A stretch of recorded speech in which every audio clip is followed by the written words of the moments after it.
Dr. Zakir, some scholars say that smoking is haram. I'd like to know what's your opinion. And does smoking invalidate the fast? As far as smoking is concerned, several years before, when science hadn't advanced that far, most of the scholars used to say that smoking is makruh.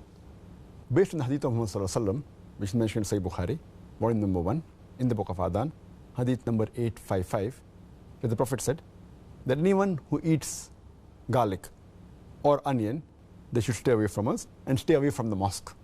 Prophet said that, don't come to the mosque after having garlic or onion because there's bad breath. When you are smoking, the breath is worse than onion or garlic. So based on this hadith, therefore garlic and onion doesn't become haram, it was makruh. So based on this hadith, scholars give the fatwa that smoking is makruh. But now, after science has advanced, we have come to know that smoking is nothing but it's a slow poisoning. Tobacco in any form, whether smoking, cigarettes, whether bidi, whether tobacco and hookah, whether chewing tobacco, all forms of tobacco contain nicotine and tar. And we know it's nothing but slow poisoning. That is the reason most of the non-Muslims also, they agree that smoking is haram. Not only the Muslim world, even the non-Muslim. That is the reason they put a statutory warning on the cigarette packs. They put a statutory warning saying cigarette smoking is injurious to health. Or in some countries, it mentioned general surgeon's warning or surgeon general's warning. Smoking is injurious to health.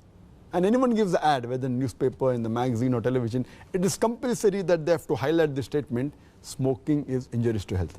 So I'm not talking about the Muslim world, even the non-Muslim world agrees that smoking is nothing but slow poisoning. And today, according to statistics, the World Health Organization says that every year more than 4 million people die only because of smoking. And if you count the other forms of tobacco, it will be much more. And today medical science tells us, and even I had learned when I was doing my medicine in the medical college, that more than 90% of the lung cancer deaths are only due to smoking, whether cigarette or bidi or whatever it is. 25% of the cardiovascular deaths are only because of smoking. 70 to 75% of bronchitis and related deaths are only because of smoking. Smoking is nothing but slow poisoning.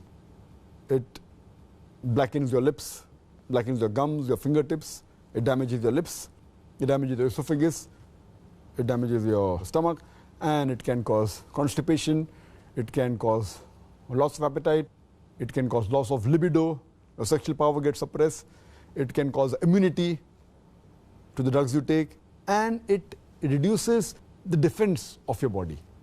And you can only give a talk on why smoking is haram, and I've given a talk on dietary laws in Islam, and I've covered this topic in detail. Time doesn't permit me here.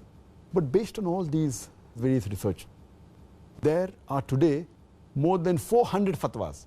The majority of the scholars, they agree that smoking is haram, and all form of tobacco is haram. There may be certain scholars of certain countries, including this country where I come from, India, they say it is makruh yet.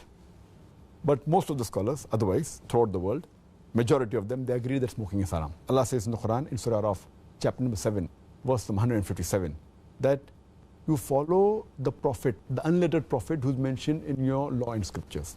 And further it says that this prophet asks you to do things which are good for you, tayyib for you.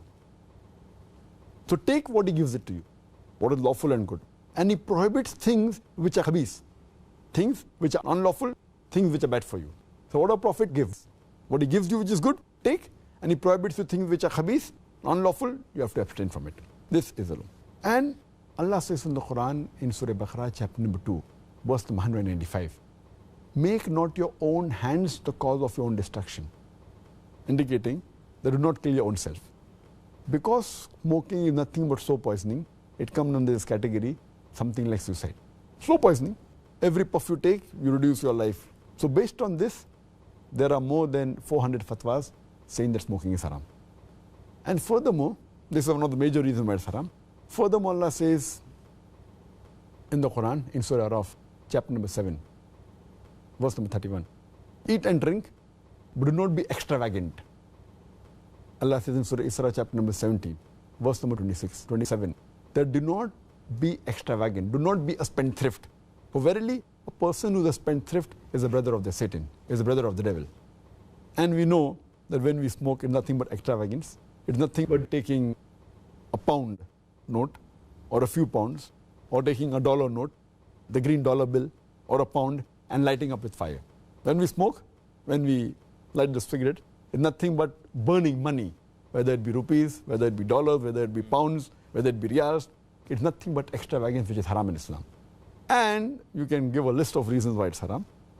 But just to cut it short, one more reason, that you cannot harm your own neighbor. You cannot harm your own brother.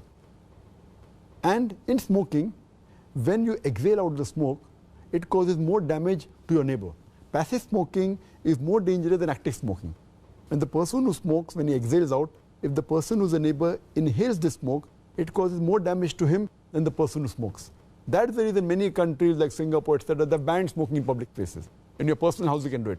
In public places, in government places, smoking has been banned. So based on this, it's haram. So smoking is haram.